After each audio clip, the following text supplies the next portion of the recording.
Welcome to career परिवार।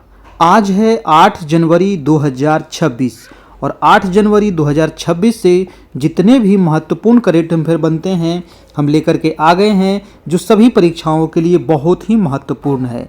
तो चलिए आज की क्लास शुरू करते हैं। आज का पहला प्रश्न, हाल ही में NHAI ने किस राज्य में एक्सप्रेसवे के निर्माण के दौरान 2 गिनीज वर्ल्ड रिकॉर्ड बनाए हैं? जी हाँ, national highway authority of India NHAI ने किस राज्य में एक्सप्रेसवे बन रहा है और उसके निर्माण के दौरान 2 गिनीज वर्ल्ड रिकॉर्ड बनाए हैं? तो ये अभी है आंध्र प्रदेश के द्वारा ये रिकॉर्ड बनाया गया है। और ये रिकॉर्ड क्या है? तो ये रिकॉर्ड है कि 24 घंटा के अंदर 28.95 लेन किलोमीटर, ये हो गया पहला रिकॉर्ड। और दूसरा है कि 10,675 मीट्रिक टन बिटुमिनस कंक्रीट बिछाकर ये रिकॉर्ड बनाया गया है। ये भारतीय राष्ट्रीय राजमार्ग प्राधिकरण ने बेंगलुरु कडप्पा विजयवाड़ा एक्सप्रेसवे के निर्माण के दौरान ये रिकॉर्ड बनाया है। तो ये आपके लिए काफ़ी इंपॉर्टेंट सवाल है, आप इसको ध्यान रखिएगा।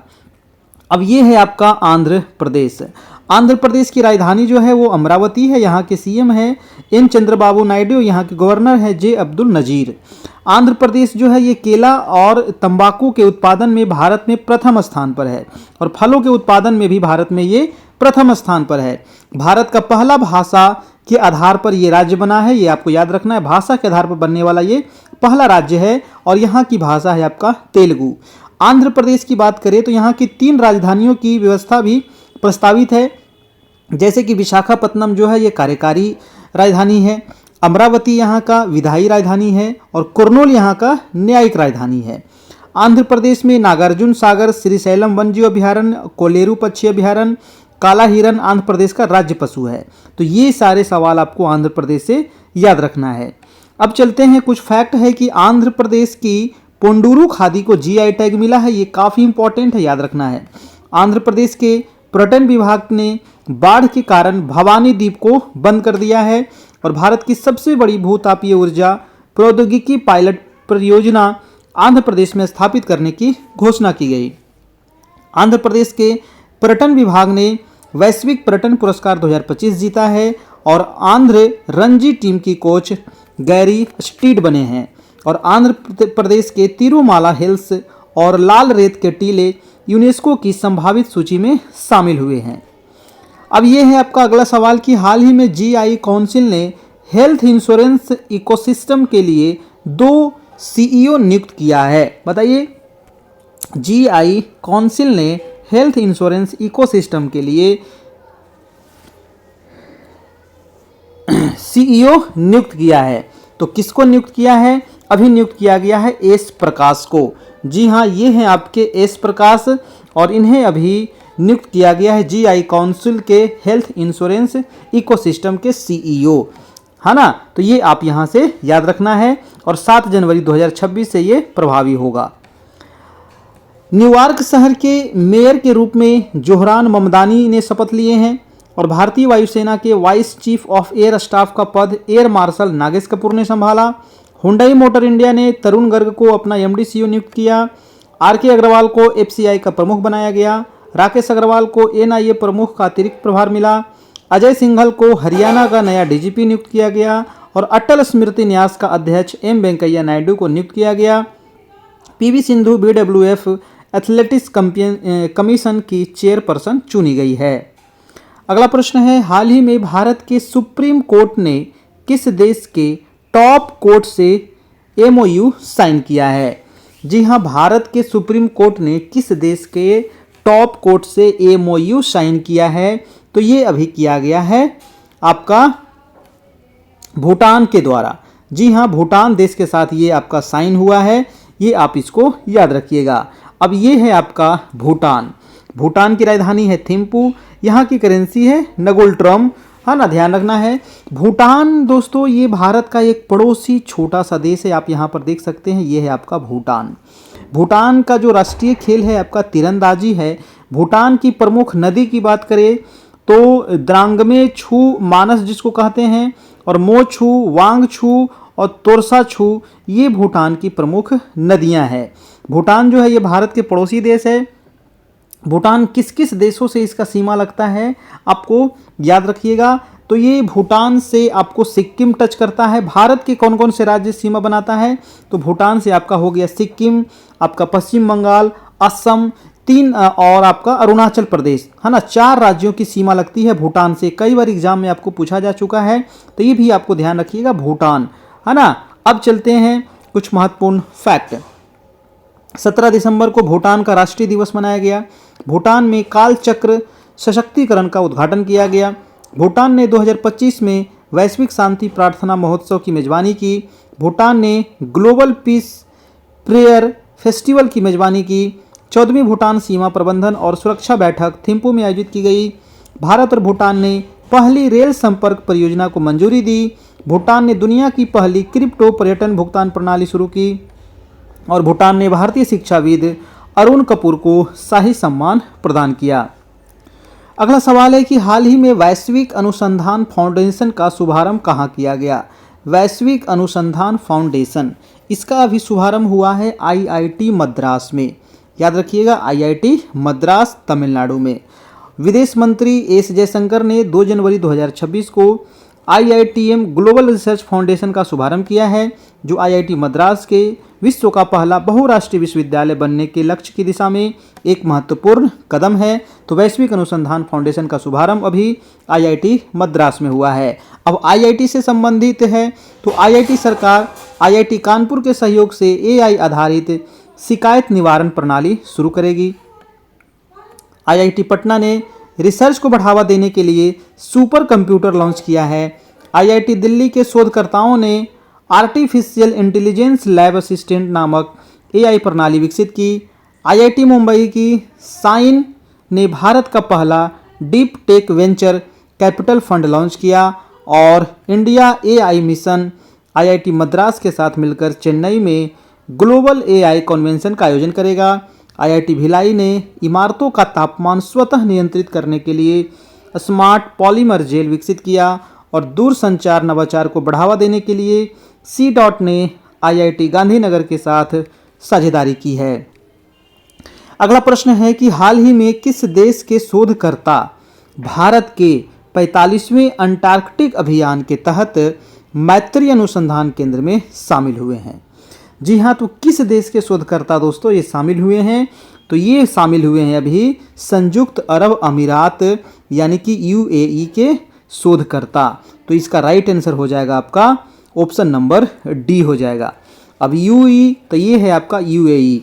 यूएई की राजधानी कहाँ है, कैपिटल कहाँ है, तो अबू धाबी। यहाँ की करेंसी आपका दिरहम है। और यहाँ के प्रेसिडेंट है आपका मोहम्मद बिन जईद अल नयान। यूएई में आपको जो दीपक मित्तल हैं ये भारत के राजदूत हैं, ये आपको याद रखिएगा। ये है आपका दोस्तों छोटा सा आपको देख रहा है यूएई। ऊपर देखिए ओमान है, यहाँ आपका कतर है ना, यहाँ आपका बहरीन है, यहाँ आपका कुवैत है, यहाँ ईरान है, इधर आपका देखिए पाकिस्तान है, इधर ओमान है। ये पड़ोसी देश आपको इसके ध्यान रखना है कि कौन कौन से पड़ोसी देश हैं। अब है कुछ महत्वपूर्ण फैक्ट कि भारत और यूएई के बीच संयुक्त सैन्य अभ्यास डेजर्ट साइक्लोन का दूसरा संस्करण संपन्न हुआ। विश्व की पहली आईटी विस्म जीन थेरेपी अबू धाबी में शुरू हुई। विश्व के सबसे बड़े डेब्यू मीडिया इवेंट के रूप में ब्रिज समिट 2025 का समापन अबू धाबी में हुआ। यूएई ने नए संघीय कानून के तहत डिजिटल दिरहम को वैध मुद्रा घोषित किया। यूएई ने वॉक टू मार्स अभियान शुरू किया। एशिया पैसिफिक सिटीज समिट 2025 का आयोजन दुबई में किया गया। सीबीएसई ने दुबई में पहली अंतर्राष्ट्रीय सहयोग बैठक की आयोजन की। और दीपक मित्तल ने यूएई में भारतीय राजदूत का पदभार ग्रहण किया। अगला प्रश्न है हाल ही में 69वें राष्ट्रीय स्कूल गेम्स का आयोजन किस राज्य में किया जा रहा है।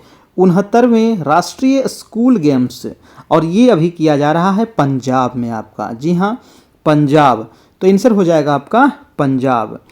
अब ये है आपका पंजाब। पंजाब की राजधानी कहाँ है, चंडीगढ़। पंजाब के सीएम कौन है, तो भगवत मान। और पंजाब के गवर्नर कौन है, तो गुलाब चंद कटारिया। पंजाब जो है दोस्तों ये 5 नदियों की भूमि कहलाता है। कौन कौन सी नदी से मिलकर के बना है, इसीलिए इसका नाम पड़ा है पंजाब आपका। झेलम, चेनाब, रावी, ब्यास, सतलज। याद रखिएगा, झेलम, चेनाब, रावी, ब्यास, सतलज, ये 5 नदियों की भूमि है आपका पंजाब, इसका नाम पड़ा है। पंजाब को कहा जाता है गेहूं का कटोरा, क्योंकि देखिए पंजाब ऐसा राज्य है ना जहां पर गेहूं और चावल ये दोनों के उत्पादन में, प्रति हेक्टेयर उत्पादन में भारत में प्रथम है। जी हाँ, चावल और गेहूं के प्रति हेक्टेयर उत्पादन में भारत में प्रथम है कौन? तो वो है आपका पंजाब। याद रखिएगा, हरित क्रांति से सबसे अधिक फायदा जो हुआ है वो गेहूं और चावल को, पंजाब में सबसे ज़्यादा उसको फायदा हुआ है। यहाँ लोकसभा की 13 सीटें, राज्यसभा की 7 और विधानसभा के 117 सीट आपका पंजाब में है। अब कुछ फैक्ट है कि 150वां श्री बाबा हरिवल्लभ संगीत सम्मेलन पंजाब में आयोजित किया गया। पंजाब के प्रदूषण नियंत्रण बोर्ड ने प्रदूषण से निपटने के लिए पहली बार प्लास्टिक अपशिष्ट ब्रांड ऑडिट किया। संशोधित भारत नेट योजना को पूरे राज्य में लागू करने वाला देश का पहला राज्य पंजाब बना। पंजाब की पुलिस ने साइबर जागो कार्यक्रम शुरू किया और 42वां Indian Oil Servo Surjit hockey tournament Jalandhar में हुआ। पंजाब के राज्यपाल ने सरदार @150 एकता मार्च शुभारंभ किया। अब है आपका अगला प्रश्न कि हाल ही में भारत ने किस देश के नागरिकों के लिए नया ई बिजनेस वीज़ा शुरू किया है? जी हाँ, ये भारत ने किया है। तो किस देश के नागरिकों के लिए किया है नया ई बिजनेस वीज़ा? तो अभी किया है दोस्तों चीन के देश, चीन के साथ ये किया गया है। ठीक है, EB4 इसको कहा जाता है, EB4 ई बिजनेस वीज़ा ये शुरू किया गया है। अब चीन के साथ किया है तो ये है, चीन की राजधानी है बीजिंग, चीन की करेंसी है रेनमिनबी, यहाँ के प्रेसिडेंट है जी जिनपिंग। चीन जो है दोस्तों ये क्षेत्रफल के हिसाब से कितने नंबर पर है? तो चौथे नंबर पर है आपका चीन। रूस पहले नंबर पर है, कनाडा दूसरा पे, अमेरिका तीसरा पे। तो इस हिसाब से जो चाइना है ये चौथे नंबर पे आता है क्षेत्रफल के हिसाब से, है ना। और दुनिया में स्टील का उत्पादन सबसे अधिक कहाँ होता है? तो चीन में होता है। और विश्व में तंबाकू का उत्पादन भी सबसे अधिक चीन में ही होता है। इसीलिए विश्व तंबाकू निषेध दिवस कब मनाया जाता है? तो 31 मई को मनाया जाता है। 20 अप्रैल को क्या मनाते हैं? तो चाइनीज भाषा दिवस मनाते हैं 20 अप्रैल को। ठीक है, तो ये आप देख सकते हैं मानचित्र में आपका चीन है। अब चलते हैं अगला कुछ महत्वपूर्ण फैक्ट कि YJ-20 नामक हाइपरसोनिक एंटी शिप मिसाइल को चीन ने विकसित किया। चीन के सुपर कंडक्टिव मैग्लेव वाहन ने मात्र 2 सेकेंड में 0 से 700 किलोमीटर प्रति घंटा की गति का विश्व रिकॉर्ड बनाया। डांग झामो को 2025 का मोस्ट अचीव्ड चाइनीज अवार्ड प्राप्त हुआ। और चीन ने ताइवान के आसपास जस्टिस मिशन 2025 अभ्यास शुरू किया। और चीन में विश्व की सबसे लंबी एक्सप्रेसवे सुरंग का उद्घाटन किया गया। चीन ने विश्व कृत्रिम बुद्धिमत्ता सहयोग संगठन की स्थापना का प्रस्ताव रखा। अगला प्रश्न है, हाल ही में भारत की आयुष प्रणाली को किस देश के साथ हुए द्विपक्षीय व्यापार समझौते में शामिल किया गया है? आयुष प्रणाली ये प्राचीन पद्धति है आपकी, है ना, चिकित्सा की प्राचीन पद्धति है आयुष प्रणाली। और इसको अभी किस देश के साथ हुए द्विपक्षीय व्यापार समझौते में शामिल किया गया है? तो अभी ओमान के साथ और न्यूजीलैंड, ये दोनों देशों के साथ दोस्तों इसको साझा शामिल किया गया है। तो इसका जो आंसर हो जाएगा वो आंसर नंबर सी हो जाएगा। अब अगला प्रश्न है कि हाल ही में उत्तर प्रदेश में कहाँ दृष्टिबाधित लोगों के लिए पहली ब्रेल लाइब्रेरी खोली जाएगी? जी हाँ, पहली ब्रेल लाइब्रेरी खोली जाएगी। जो दृष्टि लोग बाधित लोग होते हैं, है ना, उनके लिए ब्रेल लिपि का आविष्कार किया गया है लुई ब्रेल के द्वारा। और ये पहली ब्रेल लाइब्रेरी खोली जा रही है लखनऊ में दोस्तों, है ना। और लखनऊ किस नदी के किनारे है? गोमती नदी के किनारे। लखनऊ क्या है? तो उत्तर प्रदेश की राजधानी है। तो उत्तर प्रदेश के आपको लखनऊ में ये पहली ब्रेल लाइब्रेरी खोली जा रही है। अगला प्रश्न है कि हाल ही में किस देश में अमेजन की डंक रहित मधुमक्खियों को विश्व का पहला कानूनी अधिकार प्राप्त हुआ है? तो इसका आंसर क्या होगा? किस देश में दोस्तों अमेजन की डंक रहित मधुमक्खी को विश्व का पहला कानूनी अधिकार प्राप्त हुआ है? ये पेरू का मधुमक्खी है। ये आप यहाँ से याद रखिएगा, ये है आपका पेरू। पेरू की राजधानी है आपका लीमा। ये छोटा सा आप देश देख रहे हैं ना, ये है आपका पेरू। पेरू जो है ये आपको दक्षिण अमेरिका का देश है ना। यहाँ पर आप देख सकते हैं इसके पड़ोसी देश। अभी देखिए वेनेजुएला आपको दिख रहा है। वेनेजुएला के अभी राष्ट्रपति को अमेरिका के द्वारा गिरफ्तार किया गया है, ये आपको पता ही होगा। और इसके अलावा देखिए ये छोटा सा देश आपको पेरू दिख रहा है। पेरू के बगल में आपका इक्वेडोर है, नीचे आपको बोलिविया है, और इधर आपका ईस्ट में आपका ब्राज़ील है। ये पड़ोसी देश आप जरूर याद रखिएगा। कोलंबिया आपका इधर है ना, बोलीविया इधर है ना, ठीक है। तो ये आप किसके, पेरू के पड़ोसी देश आप देख सकते हैं। ये दक्षिण अमेरिका का एक छोटा सा देश है आपका। अब अगला प्रश्न है कि हाल ही में किस देश ने तैमूर ए लॉन्च क्रूज मिसाइल का परीक्षण किया है। तैमूर ए लॉन्च, तो आप इसको कॉमन सेंस से लगा कर कभी बता सकते हैं। ये पाकिस्तान का दोस्तों क्रूज मिसाइल है ना। तो पाकिस्तानी वायुसेना ने 3 जनवरी 2026 को स्वदेशी रूप से विकसित तैमूर हथियार प्रणाली का सफल परीक्षण किया, जिसका मारक क्षमता कितना है, तो 600 किलोमीटर इसका मारक क्षमता है। अब ये है आपका पाकिस्तान। पाकिस्तान की राजधानी इस्लामाबाद, यहाँ की करेंसी है रूपी, पाकिस्तानी रुपया, और यहाँ के प्राइम मिनिस्टर हैं आपका शहबाज शरीफ, प्रेसिडेंट है आपका आसिफ अली जरदारी। पाकिस्तान की बात करें तो भारत और पाकिस्तान के बीच जो सीमा रेखा है इसका नाम क्या है, तो रेड क्लिफ लाइन। 1947 में इसका निर्धारण हुआ था सर रेड क्लिफ के द्वारा, ये आपको ध्यान रखना है। अब है कि पाकिस्तान की सीमा जो है ये भारत के 3 राज्यों से लगती है। कौन कौन, तो गुजरात, राजस्थान और पंजाब, और 2 केंद्र शासित प्रदेश से भी लगता है, एक है जम्मू कश्मीर और एक है आपका लद्दाख। तो ये आपको याद रखना है। अब चलते हैं, आज का कुछ फैक्ट है कि फील्ड मार्शल आसिम मुनीर को पाकिस्तान का पहला चीफ ऑफ डिफेंस फोर्सेज नियुक्त किया गया है।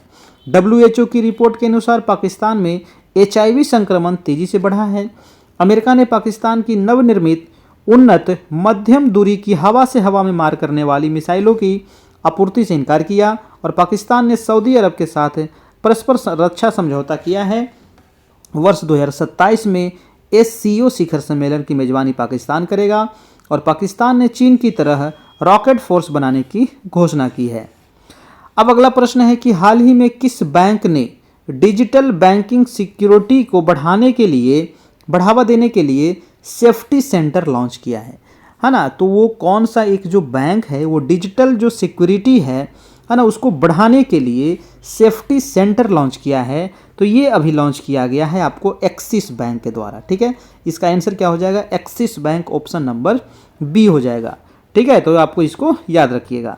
बैंक से संबंधित कुछ फैक्ट है कि गूगल पे ने एक्सिस बैंक के साथ साझेदारी में अपना पहला क्रेडिट कार्ड लॉन्च किया।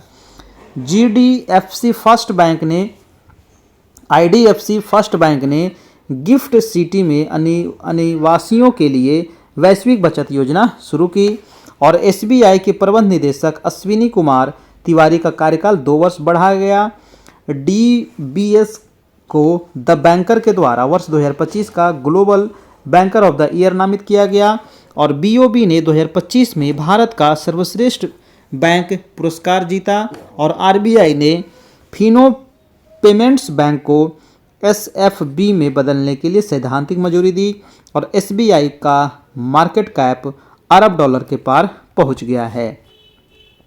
अब दोस्तों ये है आपका NCERT सॉल्यूशन। इसमें आपको NCERT का सॉल्यूशन मिलेगा, जिसमें आपको जो क्लास 6 से लेकर के 12 क्लास तक नोट्स है और MCQ है ना। इसमें सभी सब्जेक्ट का नोट्स और MCQ आपको मिल जाएगा, जो आपको सीटेट के लिए, एस्टेट के लिए, है ना, सारे एग्ज़ाम्स के लिए महत्वपूर्ण है। चाहे आप किसी भी सेंट्रल लेवल का हो या फिर आपका स्टेट लेवल का एग्ज़ाम आप दे रहे हो, उसमें आपको NCERT से ही आपको एग्ज़ाम में पूछा जाता है। तो NCERT के लिए आप सभी के लिए बनाया गया है आपको नोट्स भी लाइन वाइज, और आपका इसका MCQ भी आपको चैप्टर वाइज अलग अलग आपको मिल जाएगा, है ना। सभी परीक्षाओं के लिए बहुत ही महत्वपूर्ण है ये नोट्स और MCQ, और इसको आप एक बार ज़रूर पढ़िए, आपको 100% सफलता मिलेगी, है ना।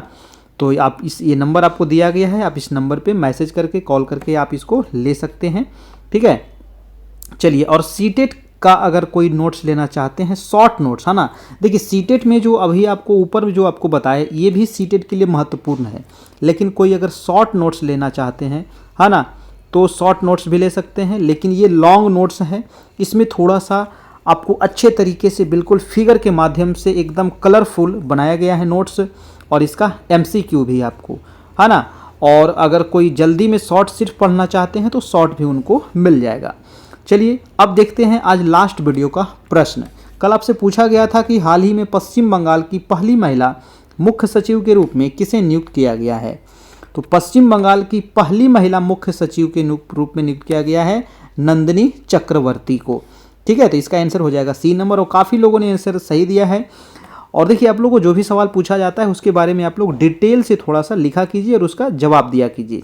अब ये है आज का रिवीजन सवाल कि दुनिया का सबसे बड़ा चावल उत्पादक देश अभी भारत बन गया। याद रखिएगा, पहले चीन था लेकिन अब चावल के उत्पादन में भारत 1 नंबर पे आ गया। और भारत में सबसे अधिक चावल कहाँ होता है तो वेस्ट बंगाल में होता है ना। अगर पूछे प्रति हेक्टेयर में सबसे अधिक कहाँ होता है तो पंजाब में होता है। पारंपरिक डाक सेवा को बंद करने वाला पहला देश अभी डेनमार्क बन गया है। यहाँ पर डाक सेवा को बंद कर दिया गया है। और भारत का पहला वन विश्वविद्यालय कहाँ खुलेगा तो गोरखपुर में खुलेगा। इफ्को साहित्य सम्मान 2025 किसे मिलेगा तो मैत्रेयी पुष्पा को प्रदान किया गया। और साउथ पोल तक स्कीइंग करने वाली सबसे कम उम्र की महिला भी कौन बन गई है, काम्या कार्तिकेयन। और हुंडई मोटर इंडिया ने तरुण गर्ग को अपना एमडी सीईओ नियुक्त किया। कर्नाटक ने महाराष्ट्र को हरा करके 44वीं जूनियर राष्ट्रीय खो खो चैंपियनशिप जीत लिया है। और प्रधानमंत्री मोदी ने लखनऊ में राष्ट्र प्रेरणा स्थल का उद्घाटन किया है। और चीन के सुपर कंडक्टिव मैगलेव वाहन ने मात्र 2 सेकंड में 0 से 700 किलोमीटर प्रति घंटा की गति का भी विश्व रिकॉर्ड बनाया है। इजराइल का 2026 का शांति पुरस्कार किसे मिलेगा, डोनाल्ड ट्रंप को दिएगा। और सदानंद दाते महाराष्ट्र के नए डीजीपी बने हैं। और भारत जो है ये जापान को पीछे छोड़कर विश्व का चौथी सबसे बड़ी अर्थव्यवस्था बन गया है। और भारत और न्यूजीलैंड ने मुक्त व्यापार समझौते पर सहमति जताई है। सोड मारिन को भारतीय महिला हॉकी टीम का कोच नियुक्त किया गया। जर्मनी ने आधिकारिक तौर पर वर्ष 2026 के लिए G7 की अध्यक्षता किसको सौंपा, इटली को सौंपा। याद रखिएगा। IIT पटना ने रिसर्च को बढ़ावा देने के लिए सुपर कंप्यूटर लॉन्च किया है। और गुजरात जो है वो 33 साल बाद पुनः टाइगर स्टेट घोषित हुआ है। और भारतीय वायुसेना के vice chief of air staff का पद एयर मार्शल नागेश कपूर को संभाला है। कुशावती जो है ये गोवा का तीसरा जिला बन गया है। तो गोवा में अब टोटल 3 जिला हो गया। अब चलते हैं आज का प्रश्न, हाल ही में किसे नृत्य कला निधि पुरस्कार से सम्मानित किया गया है। ये 4 ऑप्शन आपको दिया गया है, इसमें से आपको जो भी सही जवाब है उसको कमेंट बॉक्स में आपको बताना है और उसके बारे में डिटेल से लिखना है ना। आंसर सिर्फ बी और सिर्फ ए और सी और डी लिखने से काम नहीं चलता है, ठीक है। आपको इसके बारे में थोड़ा सा लिखिए, है ना। जैसे कि क्वेश्चन के बारे में लिखना है कि नृत्य कला निधि पुरस्कार से वर्तमान में किसे सम्मानित किया गया है, उसका आंसर आपको लिख करके बताना है ना। ABCD में जवाब नहीं दीजिए, है ना। लिखने से थोड़ा सा आपको वो चीज़ दिमाग में छप जाएगा, आपको याद हो जाएगा, इसीलिए थोड़ा सा लिखने का प्रयास कीजिए। ये है हमारा दोस्तों व्हाट्सएप चैनल, तो आप इसे जुड़ जाइए। यहाँ पर डेली आपको GK GS current affair question आपको पोस्ट किया जाता है, क्यूज कराया जाता है, ताकि आपका डेली GK GS आपका सही हो जाएगा, ठीक है। अब ये है हमारा टेलीग्राम चैनल जहाँ पर आपको इसका PDF मिल जाएगा, तो आप उसको डाउनलोड करके आप पढ़ लीजिएगा। चलिए, तो ये रहा आज का हमारा क्लास। कैसा लगा, अच्छा लगा हो एक लाइक कर दीजिएगा चैनल पर, और नए होंगे चैनल पर तो चैनल को सब्सक्राइब जरूर कर लेना है। आने वाला हर एक वीडियो का नोटिफिकेशन आपको मिलते रहेगा, किसी भी एग्जाम से संबंधित जानकारी आपको मिलती रहेगी। थैंक यू, धन्यवाद, जय हिंद, जय भारत।